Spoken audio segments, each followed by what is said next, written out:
Hi, I'm Brian Lord, Senior Vice President of Premier Speakers Bureau. I'm joined by Michael McMillan, speaker and author of Pink Bat, Turning Problems into Solutions. Michael, thanks for being here. Thanks, Brian, for having me. Well, your book, Pink Bat, and of course the subsequent speech that goes along with it, is about turning problems into solutions. And you've made one of my favorite things, which is this whiteboard video that clients love. It's all over YouTube. How did you come up with that idea?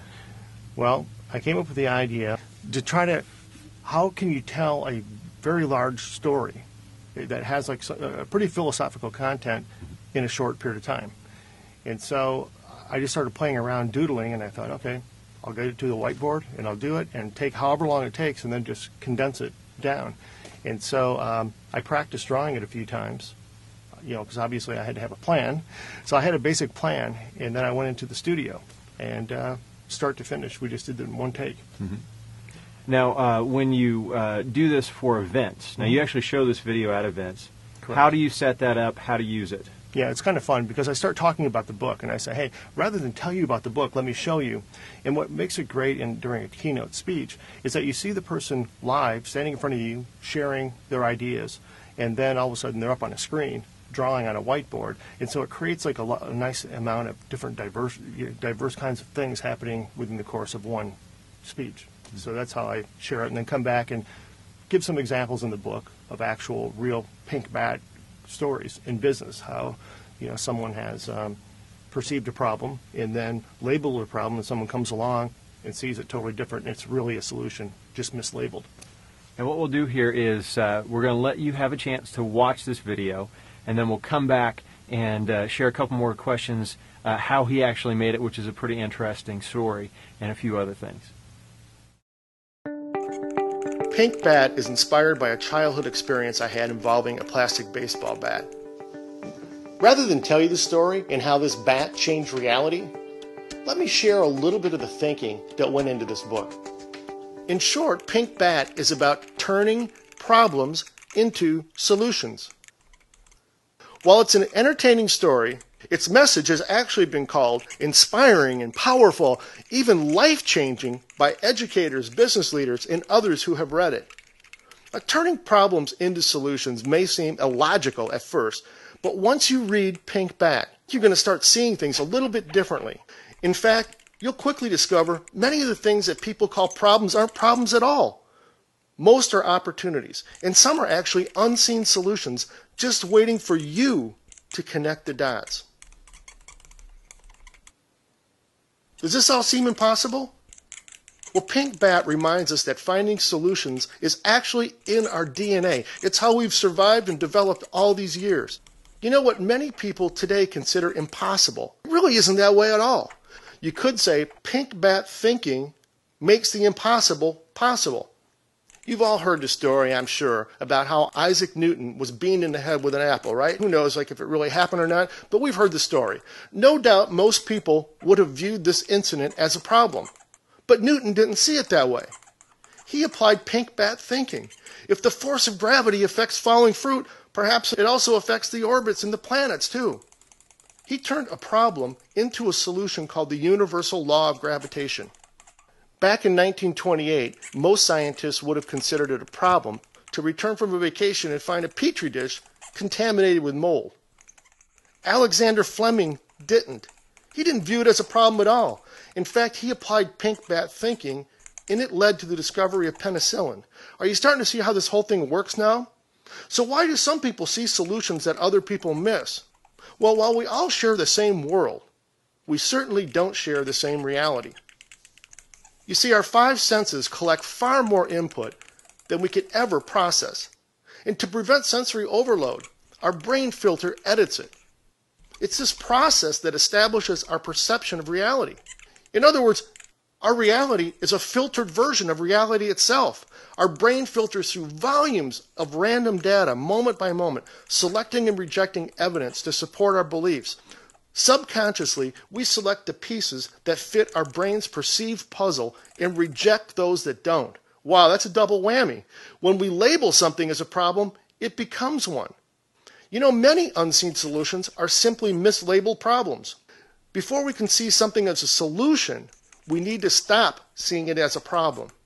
Now, there's a phenomenon psychologists call perceptual blindness, or sometimes inattentional blindness. In one study, Professor Daniel Simons asked volunteers to watch a short video.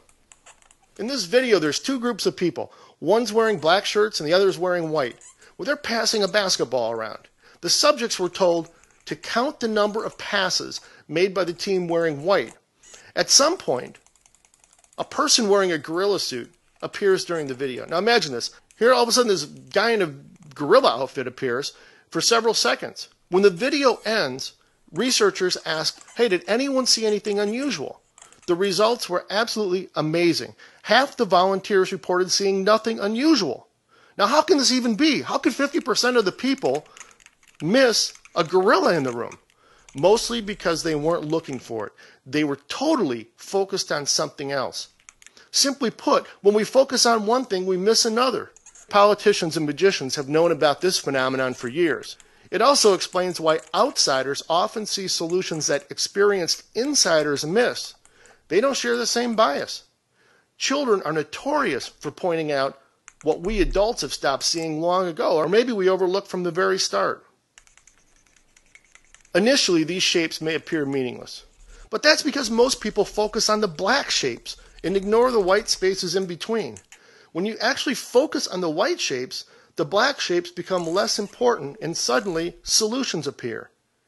Keep in mind, the image actually stays the same, right? It's our perception that changes. Turning problems into solutions works much the same way. It's a matter of adjusting our perception, suspending our judgment, and then remaining open-minded to all the real possibilities that exist. In writing this book, I was absolutely amazed at the seemingly endless number of historic pink bat examples I uncovered. It's funny, most solutions seem so obvious after the fact, right? It's like that old saying goes, hindsight's 20/20. Well, while it's fun looking back, I didn't write pink bat for historical documentation so much as to help you find today's solutions and create a brighter future for yourself and those around you. We can live each day in a world filled with problems. Or we can rise each morning and embrace a world filled with unseen solutions. That decision's yours. Both worlds exist. The one you choose to focus on is the world you will create. Once you grasp this reality, you realize unseen solutions are everywhere. In fact, maybe you're seeing a pink bat right now.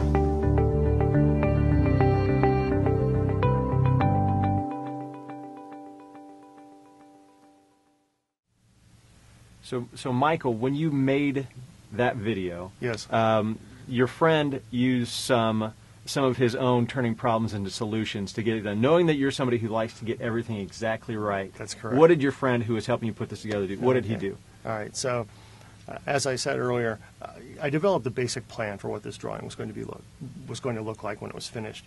And my friend who was running the video camera knows that I'm a perfectionist, and so I want everything to be just right. So when I got there, I had just finished speaking the day before, so I was operating on little sleep, much like I am right now today. And so I arrived, and he said, all right, look, I've got this idea.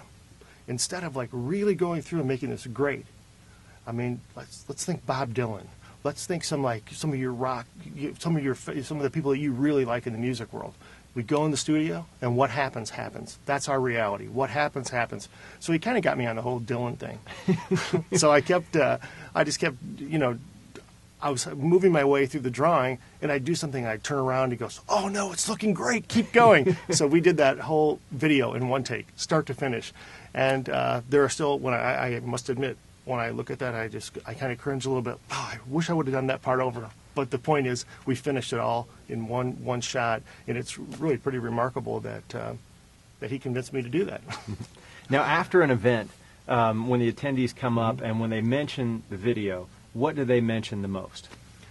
Well, that video, it really resonates with people on different levels because it is relatively philosophical. I mean, the people really connect with the fact that we do see the world differently. We all see the world in different ways. Now, the gorilla example that I give in that experiment that was about perceptual blindness, people, they'll tell me their stories about, how they first saw that video and they didn't see the gorilla, and then they want to talk about how that applies to their working career, or to their careers, how the things we focus on, that's exactly the world that we create. And I point that out at the very end of the video, and I'd say, to your question, that's what most people say. It's really true. The world we focus on is the world we create. And so they like it and they get excited. And there is the other thing, Brian, as you know, when we have event planners or clients call and say, we've got this great idea. We're going to get this whiteboard, and we'd like Michael to come in and do this. You think he'll do it live? And as I've said, I don't know how many cups of coffee that would require, but far more than what I can't imagine being that juiced up on stage, drawing that fast and talking at the same time. But it's a good concept. Yeah.